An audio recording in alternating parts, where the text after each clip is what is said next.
Ladies and gentlemen, honored guests, I'd like to welcome you to this video Is America losing its right to fail? I don't think that America is losing its right to fail. I just simply know that we're just refusing to exercise that right. So much so that it appears that we're losing that right. Over generations and generations, things have happened and people have failed. People have succeeded. But nowhere will you ever find a successful person who has never failed. Simply, the two go hand in hand. You cannot have one without the other. But the problem in today's society is not that we're losing the right to fail. It's that we're teaching our children that failure is bad. This is what I call the failure conspiracy. Adolf Hitler had it correct. If you take a child when he is young, and you're patient, and you teach him everything that you want him to know, when he rises up, you will have control of that nation. In the United States, that is simply one of the things we've done, not just with failure, but with many other aspects as well. See, simply we have taught our children that failure is bad. We've taught them that if you fail, you get punished. If you fail, you're worthless, you're nothing. And we start teaching them from the time that they're just a little taught that failure is bad, it's evil, it's of the devil, that we must strive to succeed and never fail. But the fact of the matter is no one can ever succeed without failure. You know, Zig Ziglar said something at one time that you can have any two things in life you want as long as they're not in contradiction with each other. Most people would put failure and success in contradiction with each other. But I troll not. They are not in contradiction, but yet a pair. See, you can't have success without failure. See, take Thomas Edison, for example. It took him 1,400 times, according to Wikipedia, to invent the light bulb. That means 1,399 times he simply failed at it. But that one time, he succeeded. That's all it took. Abraham Lincoln failed to be elected several different times. He had deaths in his family, had other things in life. He fell on his face. People told him he would never be elected.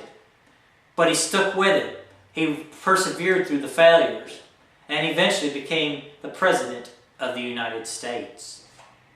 You see, if we're going to be successful, we're going to fail way more times than anything. But I'd like to take those two examples of Abraham Lincoln and Thomas Edison. You see, they failed, but every time they failed, they learned something. You see, failure is nothing more than like a textbook, or the teacher that is teaching you, or the internet where you can go and read something and learn something new. See, failure is just like a tool. Just like a book, when you open it, you learn. When you fail, you learn. When you read something someplace else, you read it, put it to your mind, and you learn from it. You see, failure is a wonderful thing. Yes, sometimes it hurts, and sometimes it's hard to accept. And sometimes it gives us a blow and knocks us off our feet. But we have to be willing to stand up for that right. Because we must be willing to express and keep that right to move forward. For without failure, we have no inventions. Without failure, we have no new ways to learn how to make life longer, longevity, in drugs, in engineering, and even in web technology and computers. It's come a long way. But you see, we've been taught since I was a child that failure is bad. But we must reverse that thought process. Failure is not a punishment. It is just simply a necessity and a tool that we need to get to success and to get to the top. You see, failure just allows us, failure is simply just like yeast. The more you get, the more you rise, because the more you learn and the closer you get to success. Ladies and gentlemen, another point is entitlements. In the video that we watched for this contest, it talked about the entitlement and the rights that we have to certain aspects to Social Security, the much debated Obamacare that is out now, that we have the right to get those. Well, ladies and gentlemen, I disagree. We don't have the right for those. Those things are not things that we are entitled to. We are only entitled to, according to the competition, is the pursuit of happiness. Granted, for those of you who have paid into Social Security, I agree, you should get your return for that, because you have worked hard and put into that to get it back. But simply welfare and different things that are out there where people live on them forever and feel like they're entitled to that they should be given to them forever. I disagree, because entitlements are nothing more than to keep us dependent upon the government instead of depending on ourselves and getting us out of our comfort zone where we are willing to fail. One example I have for you is that was presented in the video was that about education, how we push people along and keep pushing and pushing. I myself am one of those people who was just pushed along all the way to the 6th grade and still could not read. Today I look back at that and I can't fathom doing that to a child.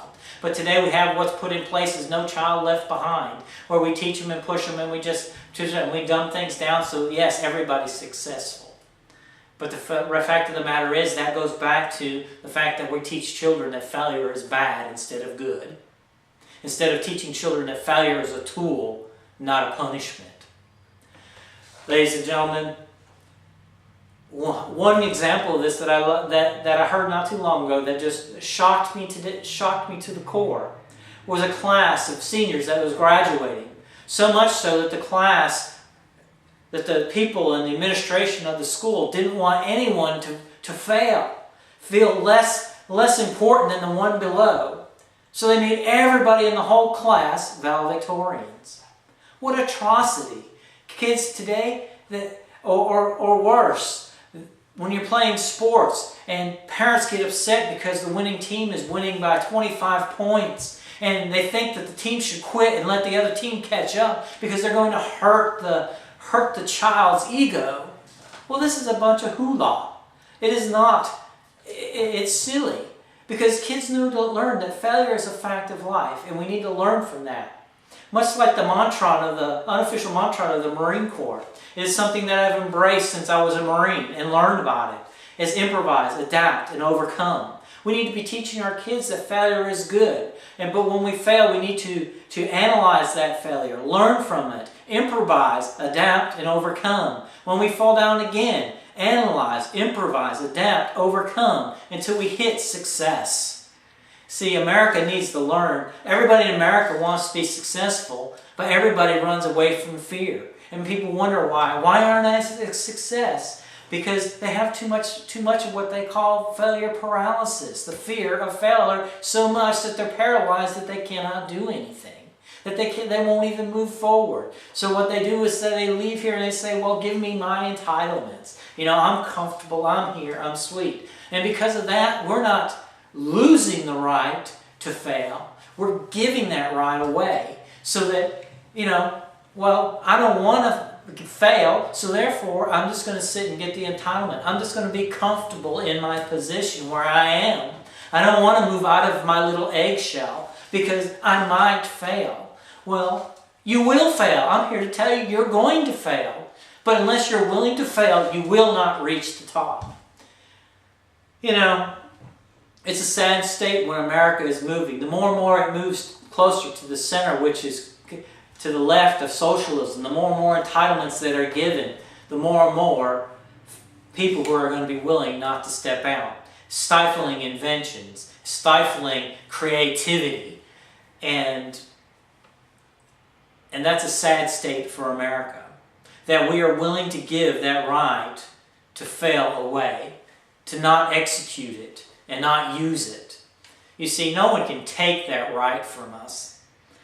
Even in America, or anywhere in a communist nation, or anywhere around the world, the right to fail cannot be taken from us. It can only be given away. See, our forefathers had wisdom during the Revolutionary War. They took on and were willing to fail in order to have the freedom to succeed and to govern themselves. Today, ladies and gentlemen, let's embrace failure. Let's take hold of it so that we might move forward and we can grab it. I know for myself the next step that I am pursuing so that I can open my own executive coaching business is to go back to school. But since I didn't learn how to read till I was in 6th and 7th grade, you know, it's a huge challenge. But I'm not willing to give that away. I'm not willing to let the fear of failure and failure paralysis to stop me. You see, because I know through the nitty-gritty, the scrapes and the bumps, and through the failure, success is achievable. I know that I will fail more than I will succeed.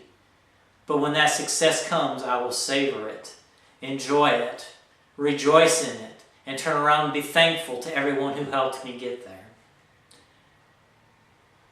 Ladies and gentlemen, in closing in this video, I pray that everyone embraces failure, that we stop teaching our kids that failure is a bad thing. And another quote from Zig Ziglar in ending this video: I hope to see you at the top, but that can only be done if you're willing to embrace failure.